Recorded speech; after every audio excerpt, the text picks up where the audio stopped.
noise, the same old bag of notes. Wouldn't you like something new to rock out with? This is it.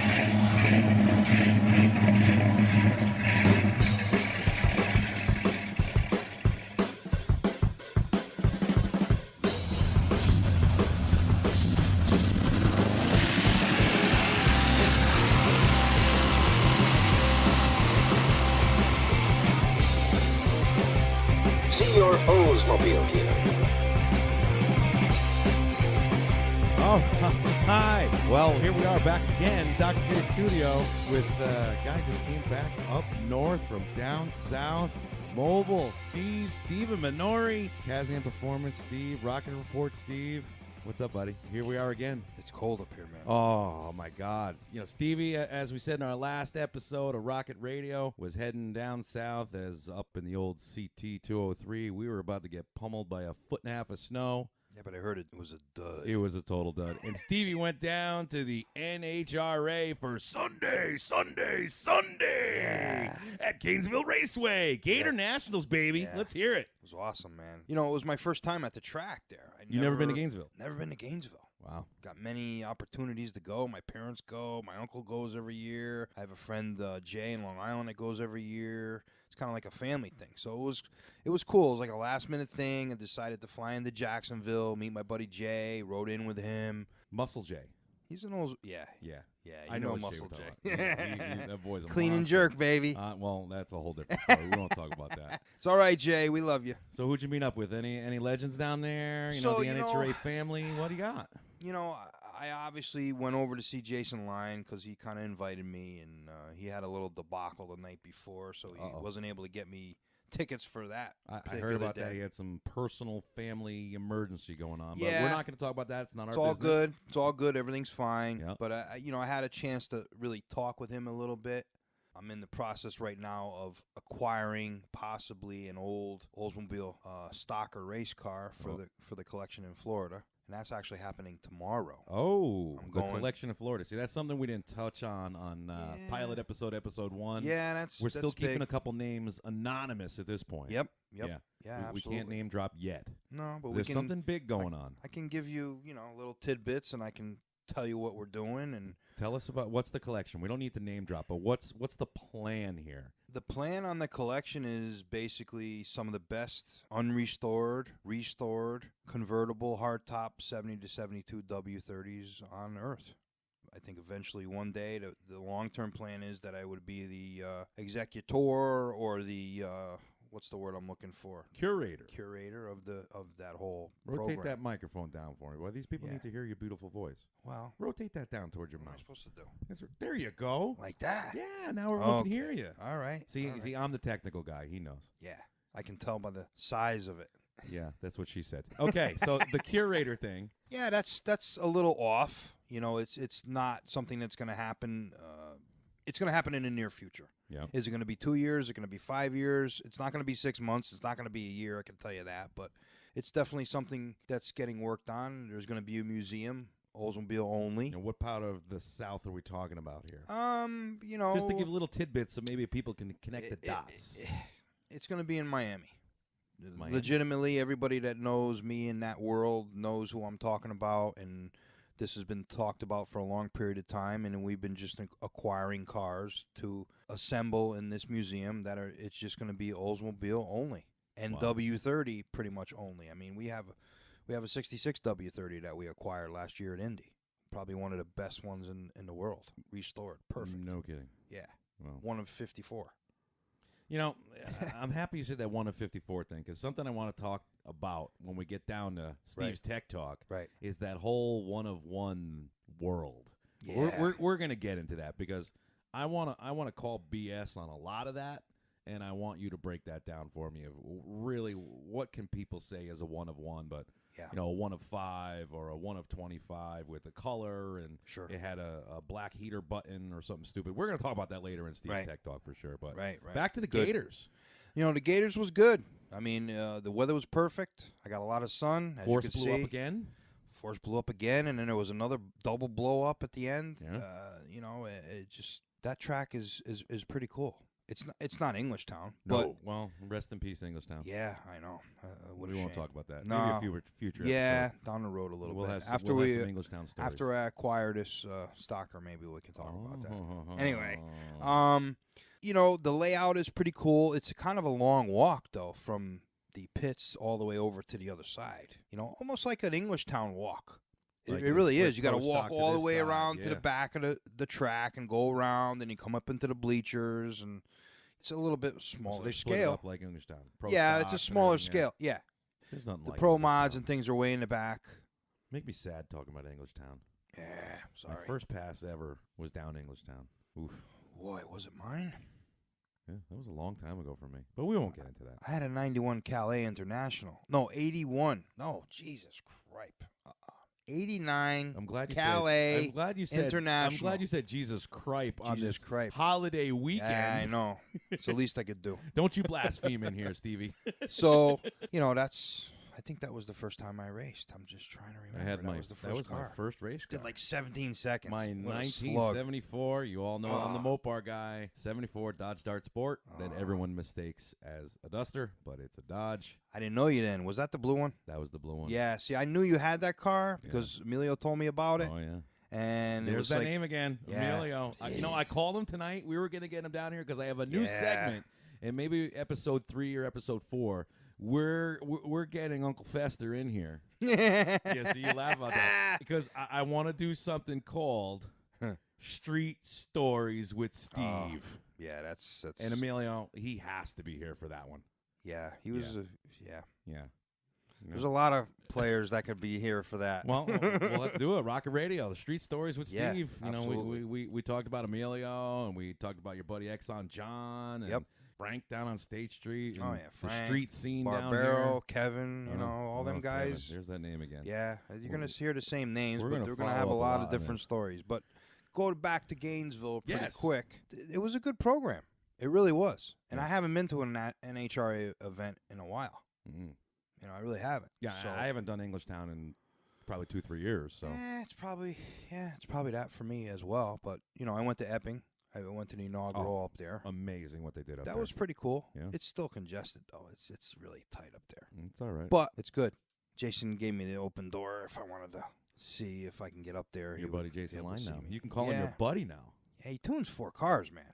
Yeah, he tunes Bo Butner's car. Sure. Turns his own car. With Bo Butner, if anyone didn't see his car at the end of last Ah. year, the baddest pro Duke. stock car I have seen in 30 I don't know, years. was that the Trans Am or it was Dukes the of Hazzard? Bandit Yeah, Trans okay. Am. Because he did a Dukes of Hazzard He did theme that as too. well, Oh. right? Oh. But no, he did the Dukes of Hazzard theme at Halloween in Yeah. Vegas. Oh.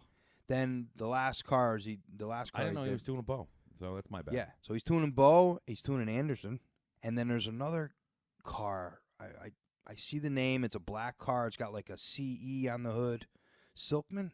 Can't help Ray? you there. Nah, I don't remember. See, Anyway, this would be a good reminder for all of our folks out there. Steve, what's your email for everyone? Cass&M Performance at sbcglobal.net. All right, so the reason why I'm putting that out there early instead of the end of the night is if we ever get anything wrong, Yeah, you got to correct me. you got to correct us. We Correct us, want yeah. emails. I want interaction. We want emails. So I if we're want it. saying something that you think is wrong, you want to Right. debate or bring something in or Yeah, pipe bring in, it. or you can fill in the blank because, you know, everyone knows Google. We're not Right. sitting here with Google on right now. No, absolutely just not. spitting it. I want them to bring it so we can make it a topic for the next show. Yep. You know, a part of it. There you go. Steve just invented something right there. You hear that? What's the email? Cass&M Performance. CASAM Performance at sbcglobal.net. There you go. So if we screw something up, well, my neck's not on the line here. Well, 'cause, you know, opinions, everything. But- I want it. if you want a Bring it. topic you want Bring it. Steve to spit on, or you want something that Bring it. You want me to kind of throw Steve under the bus on, Whatever. I'm in. Send it. As Send it. Steve says, send it. Send it. Send it with the 2 fingers like our cousin Brian. Yeah. Send it. Yeah. Into the burnout box. Yeah, you ain't kidding, man. The beer can. Tuna. We're gonna have stories about it. Cousin Brian, we love him. He's our blood brother. Brian, He's part of the crew. He's kind of a Corvette guy and a Nova guy, but Yeah. he knows Well, the cars. He does. We'll get him out there. He was He around does. the scene, but. He's part of the clan forever. Cousin That's- Brian, I'm going to send this one to you later. You're going to love it. We're going to get you on We're gonna get you on an episode of We are. Rocket Radio. We'll have to 'cause we cut. gotta hear Cousins Yeah. Tech Talk. We'll have to 'Cause cut. We'll have to cut them down. Everyone a little out bit. there in Rocket Radio Land needs to hear. You ever see like the Police Academy movies, and you know the guy Jones who made all the sound effects? Dude. That's Cousin Brian. We're gonna get him on here. He's gonna be our special effects guy. Yeah, so. he will. Oh, I'm babbling tonight. I don't have enough coffee. Let's just go right into it. Tech Talk with Steve. Do it. Do it. For everyone that didn't check out the pilot episode of Rocket Radio, I'm DrJay, Jason Heintz in my studios here up in Connecticut. Special guest, as always, Kazan Performance, Rocket Report, Stephen Minore. This is where we get into Tech Talk where, and this is honest to God's truth, folks. I do not prep Steve on any of the Tech Talk categories. This is off the cuff. And like we said before, under the bus. Shoot him that email one more time, Steve. KazanPerformance@sbcglobal.net. All right, so that's not a plug for anything, but we're going to tell you about Kazan Performance later on. But we may get something wrong. Steve may get something wrong, or you want to hear something about it a little bit more, send them an email. Yeah. Give us a topic. Yeah. Send a correction. Do it. Whatever. Let's get it. Send so it. here we go. So I was doing my research last week because I wanted to come in here a little bit more prepared because, like we covered in episode 1, I'm the Mopar guy. Right. You know, through and through, and I'm still learning stuff every day. There's always new stuff to learn. And one of the things that you and I had talked about before you left was some of the special things that make a W30 package a W30 package, and we talked about the motor. Right. You know, we talked, or should I say engine, technically. Yeah, right? engine, motor. I don't want that's anyone to fine. correct me if I call it a motor, because that's electric motor. That's right. All right, so we're going to talk about the 455. Right. And did it have a nickname or anything like that? And I'm not talking about the early stuff where you corrected me about the ramrods, but did the 70 up, did it have a nickname? Maybe on the street, did it The have engine? a nickname? Like the Hemi. The Hemi was not given like a corporate nickname. The street gave it the Elephant. They called the Hemi the Elephant. Did the 455 anything like that? I don't know if it had a name. Everybody you talk to that had one of these cars back in the day, just like Monster Torque. That's it. The Tugboat Torque Monster. Yeah. Something I've like heard that. Tugboat Torque. But a recent experience I've had with looking at a car at a Mecum auction a couple of years back, it was a 70 W30 4-speed, blue, kind of Survivor. We kind of missed it. We didn't get a chance to purchase it. It went too high and whatever. Water over the bridge. Under the bridge. Yeah, over. Sorry. Trying to get too technical and it's not rolling off my Coffee's tongue not as good as I kicking in want. yet. I'm drinking cold coffee right now. We need one of those 442 teenies. We got to wake my wife up or something. That's all right. Let her sleep. She works hard. I absolutely don't remember what the hell I was saying. 455 did it have a nickname on the street? Yes, okay. So this experience from Texas at Mecum, they interviewed the guy that owned it. He said, when I was a kid, I always wanted one of these W30s, and if we were at the light and we saw one of these 442s pull up, we would always look in the wheel well and see if it had the red inner liner. Oh. And the slang was, if you see red, you're dead. And that was like a couple years ago. I never heard that before. So those guys wouldn't, Yeah, the if you two-finger saw red, point, you're dead. That's a W30. You're not trying to get that guy's It girlfriend. was insane. They did a video on it and everything. It was just, we gotta find I that. got chills talking about We that. gotta It's find just that. nuts. So if you see red, you did. That's good enough for If me. you see red, you're dead. Really? Yeah. I like that. Yeah, you I like that. The inner fenders. That ring. Plastic? Yes. Why didn't they do fiberglass? I don't know, but they started with the plastic inner wheel wells with Oldsmobile in 68. The funny thing is, in 67, they had red wheel wells. That was the first year they had red wheel wells on a W30. 67. 67. 66, the W30 had black wheel wells. They were steel. 67 442, black wheel wells are steel. So they went over to the plastic red wheel wells in 67 and continued it on with the red wheel wells all the way up into 71, but they switched over to plastic wheel wells on, Cutlasses, 442s, all the black ones were now plastic starting in 68. The whole weight savings thing. I don't know if it was that. It could have been a cost savings for making it, creating Cut it. 5 cents off of, 20,000 stampings. I mean, think about the injection molding. That's basically injection molding. If you technology look at there. one of them plastic wheel wells, you can see where the the rail is for the injection molding on where it came, where kind of the plastic came into the die and Sure. all that. So That's it?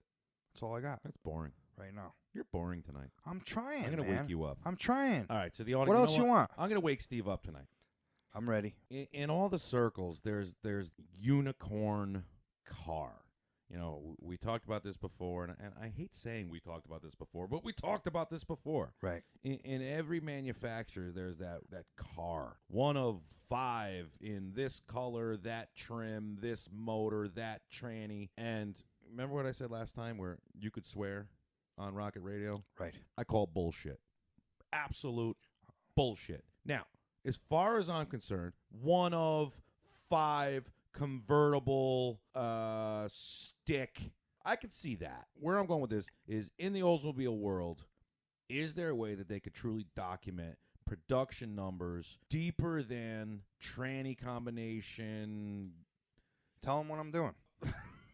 Just go ahead. Shaking my head. He's shaking his. He really is shaking his head because I see this out there all the time on the for sale sites. eBay. Oh, one it's of one in this color, right? With Matador red with a white stripe holiday coupe that had the F70 14s with the triple flippy flam nipple, but this one had this taillight, and that makes it one of 2. There's only one guy that I know of that can vouch for that, and his name is Marty. The Marty report breaks down. There was 20,000 Mustangs built in 1967. Of the 20,000 Mustangs, there was 328 with the 289 motor. 3 of them were blue. 1 of them had a blue top. 3 were automatic. 2 were stick. Well, that's He 4. can The break records that were down. different. Absolutely, And there's I've a heard mega stories about amount. the Oldsmobile records fire way back in the day, you know, 70, 71 or whatever that was. Whatever. I think they got tossed. Yeah. That's my thinking. Trust me, I know plenty of people that have hunted through Lansing, Michigan, the records. Yeah. And there is records out there. The records are, I'm going to tell you exactly what records are out there. No more, no less. All right, I'm turning my microphone off. Okay? Go. This I'm is all going to you. tell you Go. one time, and I'm not probably even supposed to be talking about it because I'm not going to reference anything but just tell you some facts that I know. All right, I'm off. There's production figures from 1969, which we're talking about 70 model year. So they started making the 70 model year in October of 1969. So Oldsmobile kept records on a monthly basis. Okay, how many 442s did they make? How many came with the W25 option? How many came this? How many came with that? All they have is how many cars came with options, meaning they broke down the options for how many they made in a month. Like, for instance, the W25 option. Okay, there was 2,536 442s made with the W25 option in October. There was 10 made in December. There was 42 made in February. We have all that all the way up to, I think, May. I think there's 1 month that we don't have. And that's pretty common knowledge, though. It is, but it isn't. But this information is not like I can say to you, here, Jay, here's the pieces of paper. The person that has and encompasses all this information can physically show it to me, but I can't take a picture of it. I can't write anything down, nothing. He's the gatekeeper of that. And I'm very good friends with him. I've known him for many years. Maybe we can kind of get him on to talk about that a little bit more in depth. But the bottom line is I can't tell you how many 70 W30 automatics with air conditioning that were built in Sebring yellow. There's no way. No. When you see it on eBay, it's like 10 of 10. Bullshit. Okay? You swore. Yeah, I did. And I see it so many times. And that pisses me off. But it's because these guys, and I say that loosely, and I said that last time, they just don't know. That information is out there, but they're like, well, how many were made with the dual gate? I can tell you how many there were made in December, but I can't tell you which car. Those options, they don't get tied to a VIN number. That's it. Period. So you have percentages. If you're really a mathematician, you could figure out 3% of all 442s were built with the dual gate, or whatever. What other option you want to talk? You want to talk about night watch option, all right? The night watch option was a button that you pushed underneath the dashboard that kept the headlights on while you walked away from the car. You didn't even know about that, did you? No. It's a very rare option. Very rare option. Yeah, but hold on now. You're saying it's a rare option. How can you prove something's a rare option if it's not documented that it was installed in a package? Well, I can tell you how many cars came with that option. Okay. Based on this information I was just talking about. Okay, they made, I don't know, they put it in Cutlasses, they put it in Vista Cruisers, they put it in whatever. So it's broken down into body styles. So 4400's 442. You know, you got the Cutlasses and you got the other Cutlass Supremes and 4-door sedans, you got Vista Cruisers. So Eric Foreman from that 70s show had that probably. Yeah. That was a 69.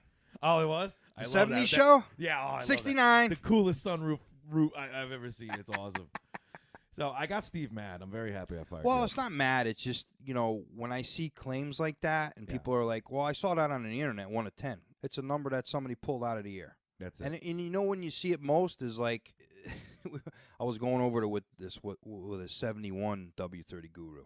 And he lives in Canada, and we'll probably end up talking to him. Sure. But he documents just 71 W30 convertibles. So 1 year, 1 of 3 of the specific body yeah, styles. way. He knows how many there are made, and he's got a log of how many, where they are in the United States. And, he's got that information because it's very limited production. Right.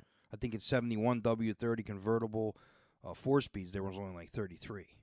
You couldn't get that with air conditioning. You could only do it with an automatic. So anyway, what I'm getting at is 71 W30 convertible air-conditioned cars automatic. How many was there? We've heard 1 of 20, 1 of 10. I talked to him. He's thinking it's probably in the 25 range. But people say, oh, it's 1 of 10 with air conditioning. It's all over Meekum's website. Now, where did that information come from? Who the hell knows?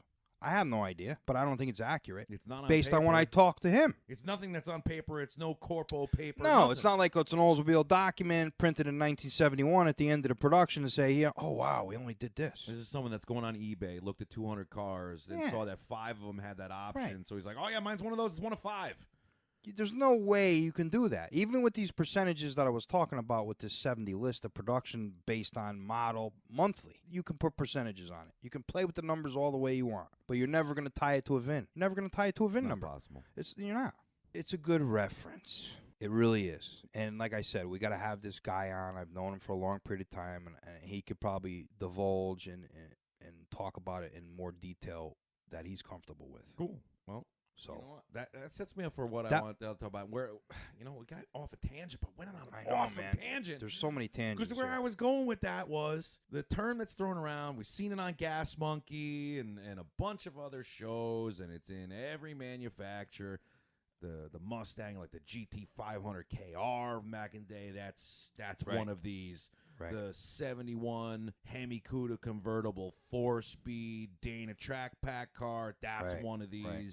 I'm talking about the Holy Grail. Is there a Holy Grail in your world? I never heard that term until I was involved with that 70 W30 convertible 4-speed. Oh, yes, the red one. Oh, yeah. That's the first time I ever heard of that term, to be honest with you, totally. If I was to pick a Holy Grail in the Oldsmobile world, that would be one of them. But there's other Oldsmobiles that are on the same type of level. The next one that comes to mind is the pace car, the number 1 1970 pace car. Now, I might be speaking out of line here, but there was a very limited production of 70 442 pace cars. I believe the number was like in the 264 range. They made it in a 442. They made it in a Cutlass. All of them were white. They all had black interior. The Cutlass had 350 engine. The 442 obviously had the 455. This particular gentleman, I know, his name is Jeff, and he has the number 1 pace car. Now, I don't want to speak incorrectly. I don't know if that was the car that was at Indy that day. I don't believe it's the car that went to the winner of the Indianapolis 500 that day. But I believe that was the number 1 pace car that, I don't know what gave it that. It was in Hemmings a couple years back. I just got to know Jeff over the last couple of years, so I'm not that much versed. But to me, that's another Holy Grail car. Is it worth as much as the 70 W30 4-speed convertible with 40,000 mile Survivor? The Holy Grail, that car is referred to the Holy Grail. It's a different car. I don't think it's not worth as much, but who knows? I don't know. Who am I to say? I mean, I know about all these cars. I know about most of the sales that happen on a monthly, weekly basis, whether they're private, whether they're on an auction, whether they're in Hemmings, whether they're anywhere. I know about 90% of it. So why would you take that red car from Russo and Steele? What was that, 2015, 2016? Yeah, 15. 15, wherever it was. 2015, right. What made that car super special? Was it a full resto? No, that was a car. Was it found original? Honestly, had it been done before? That was a car that I was involved with back with a friend of mine, John, in 2004. He was contracted. That far back?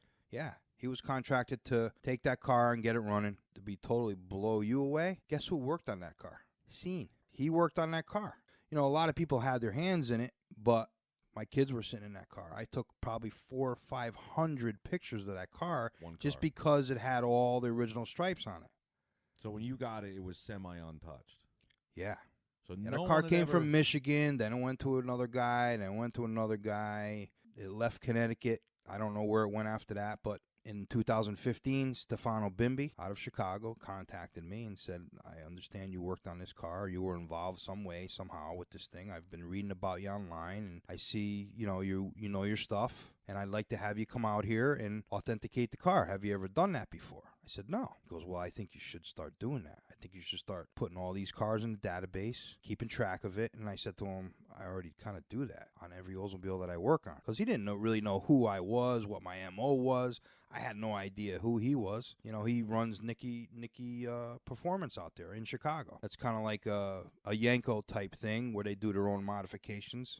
A lot of the people in the Chevrolet world know who Nicky is. Anyway, so he is pretty much the one that rolled out the red carpet for me and got me involved with this Like there's something here. certification authentication. Like, Hey, I got you all need these notebooks. yeah, Let's- you need let's to do something. Yeah, you need to come out here and you need to look at this car. And I have 3 other Oldsmobiles, and I actually had 4 other Oldsmobiles. One of them I already knew was from Connecticut. It was a '68 Ramrod, which I already knew the car was real, so I authenticated that. It was 2 other W30s there. It was awesome. It was an awesome time.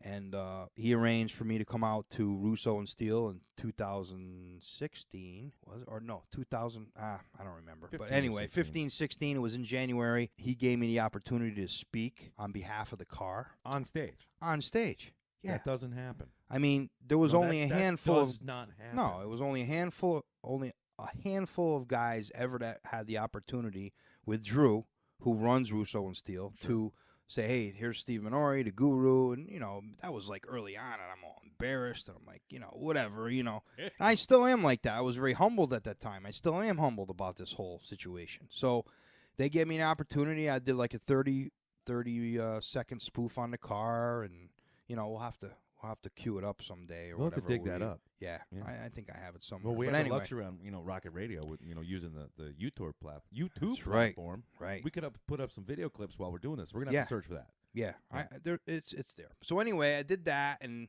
that's when I met the gentleman from Florida. That's where that all started. Oh. Him and his son approached me earlier in the day and were talking to me for like an hour and a half, 2 hours about the car. Stefano was talking to another proposed buyer, somebody that was also interested in the W30. And, you know, as we're rolling the car up into the staging lane, this was my first auction. Never been to a car auction, never was put on the spot like this. And I was just like, oh, my God. What do I very, do? was very nervous. How does it what- work? what And am I gonna Stefano say? guided me all through. He's introducing me to everybody. The Hen consignment guy, John Bemis, great guy. We're really good friends now. I can name drop all night. You know, this golden opportunity that came my way, I just really didn't know what was going on. So we're rolling the car in to the staging lanes, and there I see the guy and his son from Florida kind of waving. I'm like, and I'm pointing to the red car like this. I'm like, and they go like this. I'm like, you kidding me? Thumbs up. Yep. Yeah, like, okay, what does that mean? I had no idea. Maybe they were saying, oh, yeah, that's a cool car. But I had talked to them earlier in the day, and I'm saying to myself, I wonder if they're going to make a play at this car. I have no idea. I never met them before. They seem like really nice people. Sure. Cool. Right, Genuine. You never know who you're talking to. Sure enough, at the end, Gavel drop. I didn't see him. I didn't know. You didn't know he was the winner. I went back to the car and was going to get some stuff out of it because it was kind of like a sentimental thing. Now, like, where's this car going? I want to meet the new owner. Here he comes walking over with his son. How you doing? I said, did you get the car? He goes, yeah, we wanted this car. We knew we wanted it. We loved this car. And talking to you with the time and going through your report, when that was like one of my first rocket reports. And, you know, going through all the numbers and everything and, you know, checking it out with me and going through it. And he was like, we wanted it as soon as after we talked to you. That was the whole thing. That's how the it started. genesis, That's we'll call it. really, I mean, there's a lot more twists to it, but that's pretty much in a nutshell. Stefano Bimbi rolled me out. That's how I met the guy in Florida. And when I was visiting Bimbi, Stefano Bimbi in Chicago that week, there was a gentleman from the magazine out there, and he put me in touch with him, Bob McClurk.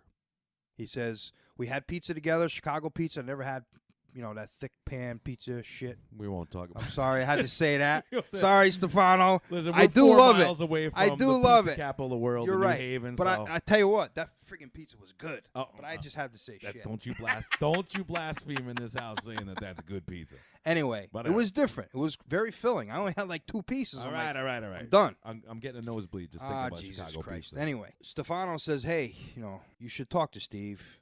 He's very knowledgeable about these cars. He goes, why don't you see if you can maybe do an article on them? And Bob was like, sure. So like a week later, I'm meeting up with Bob at this exclusive log cabin in Ohio and interviewing me with his little tape recorder for like 3 hours. Went through the whole thing, and that's when we created that article. So the magazine he's pointing to right now, this is honest to God, total coincidence. I'm sitting in my studio, and I was looking at this magazine just for you were coming up with some you were questions looking for Steve stuff tonight. to get me. And he's looking here, and he's pointing to the magazine. He goes, that's the magazine. So, but you didn't see that off microphone. But we're talking about Muscle Car Review, February 2016. Absolutely. What's on the cover there? 71 W30 from Long Island. I know What's that that since I color was a called? kid. I don't know if that's Sienna.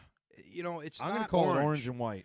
It's, orange and white, but it had metallic in 71. I just don't remember what the color name was on that car. Do you know that car? I know that car. It's automatic. It's from Long Island. I used to go see it at the show, the Long Island Dust-Off show every year. Oh, yeah, I know the car. you're killing me. Is there a car you don't know? Yeah, there's cars I don't know about. So what do you say? We done with Tech Talk tonight? I guess. What do you want to see out of Tech Talk down the road on Rocket Radio? I What just do you want to tell people? What do you want to educate people on?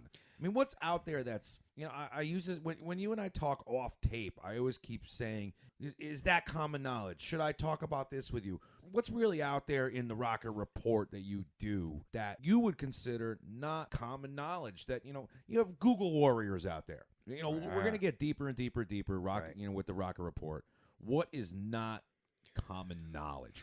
Give the people a bone here. It's really hard to say, to be honest with you. I really got to think about the question, because most of the stuff that I put on my Rocket Report is just organized information. Yes, it's out there, but again, like I said last time we broadcasted, my eyes and my database tell me whether it's a restamp or not. So I'm authenticating the part. I'm authenticating the block. Okay, that's a real stamping on there. There's a real stamping on the carburetor. That's a real stamping on the distributor. You say real stamping a lot, like a factory There's stamp. there's some counterfeit out there. Yeah. Oh yeah. It's bad. Not that it's bad, but is it plentiful? I see it all the time. Do I see it every day? No. It comes we up talk about once this. in See, a while. I learn as we go because I'm not. Yeah. I'm learning every week, and I hope our audience out there is too. Is my jaw dropped when you told me the difference between a legit and a non-legit carburetor. $3,000. Yeah, it's a big difference in price. So people Yeah, buying the those are- parts off of eBay and claiming it's this and that and the other thing. Are people calling up and getting a Rocket Report to validate a part, a specific piece? It's not a Rocket Report. It's a like, hey, Steve, can you take a look at this carburetor and tell me if it's legit? And I say yes or no. And that's just my, it's do not you a have to piece have of your paper. hands on it, or for 9 out of 10 times, can you really see it? That's Yeah, a if it's a Bobo good stamp. If it's a good picture, yeah, because I just compare it to my database. And it could have the same Julian code as a real one, but I still have to look at the fonts. Every single one of them, the placement, where it is. You don't think anyone out there has mastered it? Or you I have don't enough in the think so. database where, are there any two numbers that are the same? So if you have a number that you've seen, with the numbers thing, and I'm probably confusing myself here. No, but I've seen it. Okay. I know exactly what you're saying. know where I'm like, going with W31 carburetor, 70 carburetor, very rare, almost as rare as the 70 W30 carburetor, 4-speed. But some years back, I remember looking at a W31 carburetor that had the same Julian code as a counterfeit one. So somebody had reference picture on the internet. Okay, it's 336 with a 9. Okay, I'm going to put that one on this fake one. At least the Julian code will be right, and whatever, maybe somebody won't pick it up. But that's what I'm here for. What would make someone have a doubt? Just the person that has that disposable income that wants to make their car. They don't really check it. They don't really check it. I mean, looking at a picture, they're going to look at it and say, oh, yeah, okay, what's the number of the car? Okay, it's 33687 OM 162585. The number on the block is going to start with a 3, and then it's going to have the year, which could be a 0.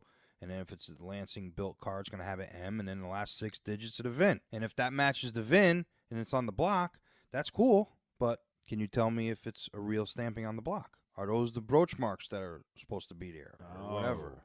You're comparing the number. If the pad is painted, you're looking at the number. Okay, it's the numbers matches, but is it a legit stamping? Even on the transmission. And the big thing is that makes a big difference in value.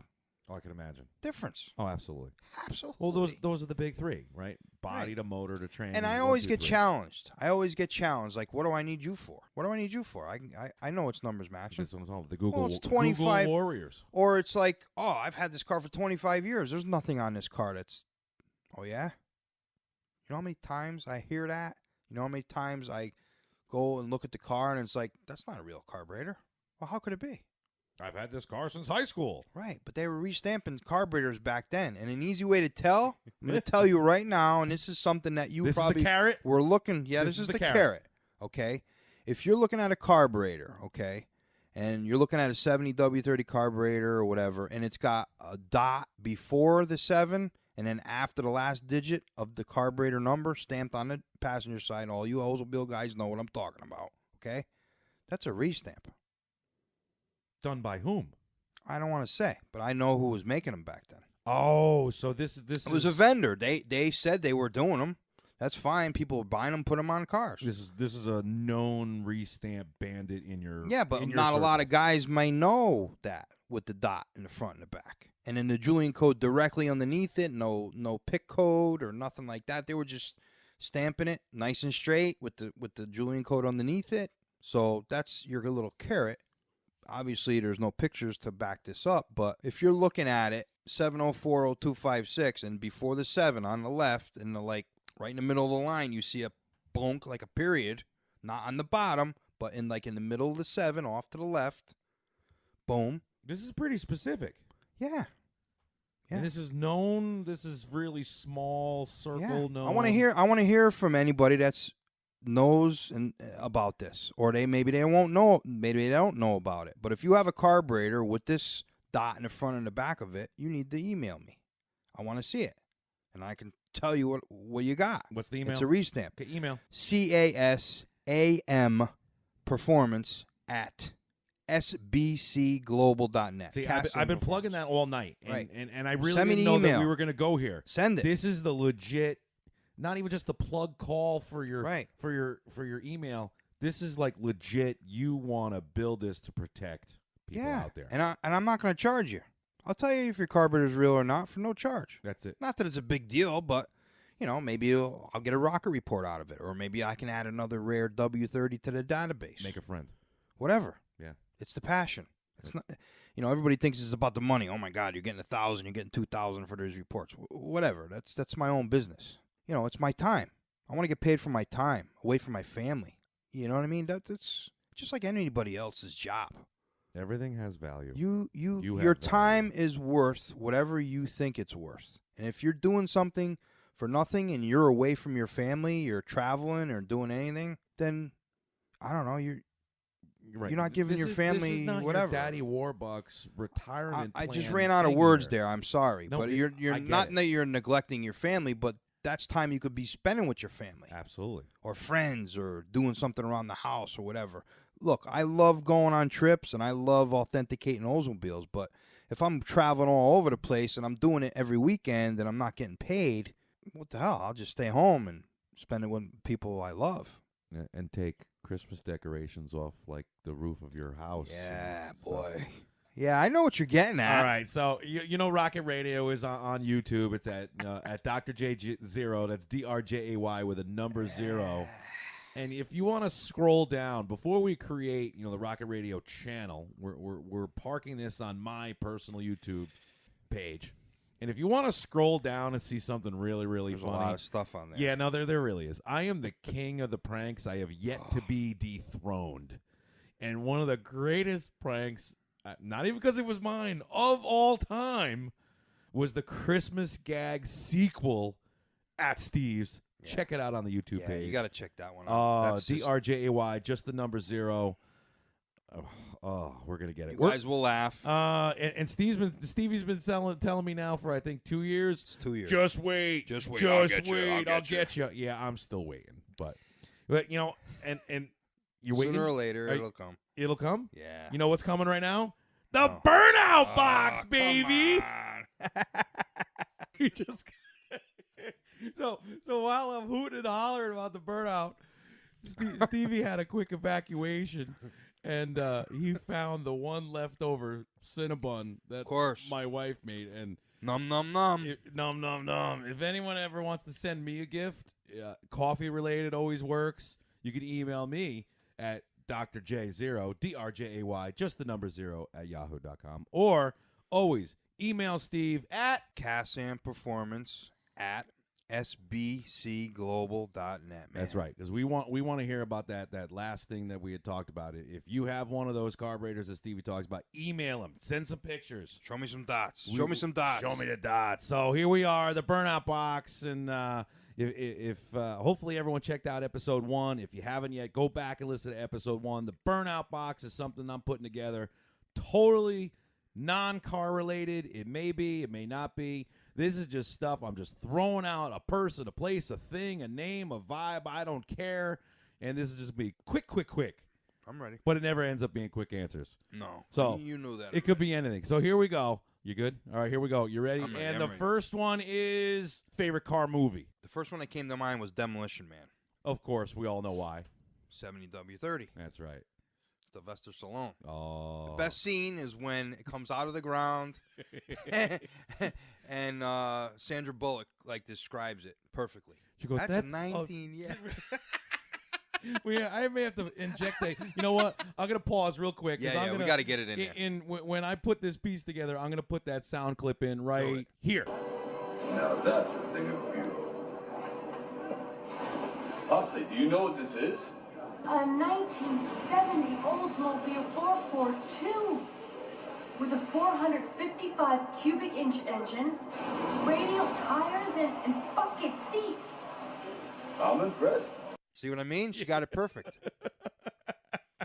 All right, so that was a quick one. Do I get to pick another one? Yeah, go ahead. How about The Car? My That's favorite. a freaky-ass movie, dude. I'm going deep into cult stuff. 2-lane blacktop. 2-lane blacktop. For all the folks out there that may not know who the stars are in that one of the Beach Boys. Yep. You know more Brian about it than Wilson. You speak And on it. James Taylor. That's nuts. Right? Now, was that... Yes, the 69 same car Cutlass? that Harrison Ford is driving in American Graffiti. It was the same car. And number 2, alive or dead, who would you like to sit down and have a dinner with and talk shop? Car related, NASA, a rock star, anything. That's tough. Excluding family? We don't want to exclude family. Future Burnout Box, we'll get into family. I think Dale Smith. Dale Smith was one of the leading engineers that was involved with drag racing back in the day, and he was the one that supplied all the special stuff to all these drag racers out there. And I really didn't have a chance to really pick his brain before he passed. I used to see him at national events, and I just really was too young to approach somebody of that caliber. What's one question now? Knowing what you know now, what would you ask him? Man, you're really throwing me under the bus here. Yeah. It would have to be a really deep Oldsmobile W30 question that's urban myth right now. Don't even know what it would be. I would have to think about it. Well, really? When we get back together and you get back from traveling east this week and tell us the story about hopefully the next acquisition, remember this one, write it down. We're covering this one when we come back for episode 3. The Dale Smith question. Yes. All right, episode 3, we're opening with a Dale Smith question. Okay. And hopefully you're going to tell us a story about the new acquisition. Good luck with that. Man. I hope it works out. We've been waiting for this for a long time. So, Burnout Box Trio, we're going to limit it to 3 this week. Okay. I know you like the num. Vanilla or chocolate cannolis? Vanilla. With the chocolate chips. With the chocolate chip. That's going to do it. Totally unrelated car question here on Rocket Radio. I'm Dr. J with my good friend, Steve Minore. Cassian Performance, Rocket Report. Email him. CASAM performance at cbcglobal.net. That's Cas-Am Performance. Send the emails. We want some topics from you. Yep. Send Steve an email. We're going to talk about some other stuff. I want to open Episode it up. 3, we're talking about OCA. Who's OCA? Oldsmobile Club of America. We're talking about them because they got the Oldsmobile Nationals coming up Pennsylvania. November this year. Pennsylvania. No, they're in June. Oh, is it June? No, end of July. That's right. It's end of July. August. End right. of July. That's Yep. right. The muscle Gettysburg. car and Corvette's the one that's in Right. November. The muscle Chicago. car and Corvette Nationals. We're going to be talking are about that to see if you got your hands in anything that we know that's coming up on that. I I know got a lot Barrett of Jackson's coming up. You're heading down south for West that Palm. soon, too. West Palm. And that's going to do it. Episode 2 in the tank. Rocket Radio, Dr. J, Steve This is Minore. great, man. I got to thank you. We'll see you again, brother. Later.